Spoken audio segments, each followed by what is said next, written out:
நம்ம வீட்டில் வந்து இறந்துடுறோம், இல்லை யாராவது இறந்துடுறாங்க வச்சிங்களேன், ஒரு வருஷம் ஃபுல்லாக அந்த திதி கொடுக்குறதுக்கோ எந்த கோயிலுக்கும் போகாமல் இருக்குது. அது மகா முட்டாள்தனம், அது மிகப்பெரிய தவறு. அந்த மாதிரி இருக்கவே கூடாது. நல்லா எனக்கு கேட்டுங்க, ஒரு கோயில் ஐயர் இருக்கார்.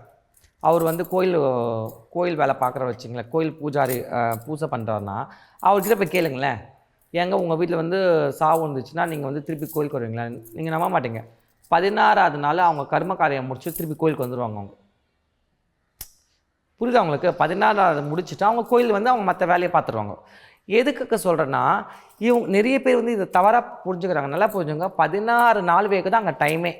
16 நாள் முடிஞ்சு நம்ம வீட்டில் நம்ம ஒரு ஹோமம் பண்ணி அந்த சாந்தி பூஜை பண்ண உடனே நம்மளோட மரண தீட்டுன்னு ஒன்று இருக்கும். அந்த சாவு தீட்டுன்னு சொல்லுவாங்க. அந்த தீட்டுக்கு அந்த கலச தண்ணியை வீட்டில் தெளிச்சிட்டாலே அந்த யாகத்தில் வந்து குலதெய்வங்கள் வந்து எல்லா பித்ருக்கள் முன்னோர்களும் கூப்பிடுவாங்க.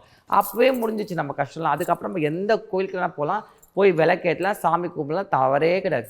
ஆனால் அதை தவிர்த்து நம்ம ஒரு வருஷம் ஆற வரைக்கும் நம்ம போகக்கூடாது, ஒரு வருஷம் ஆற வரைக்கும் இங்கேயே இருக்குன்னு நம்ம நினச்சிட்டா முடிஞ்சிச்சு நம்ம கதை.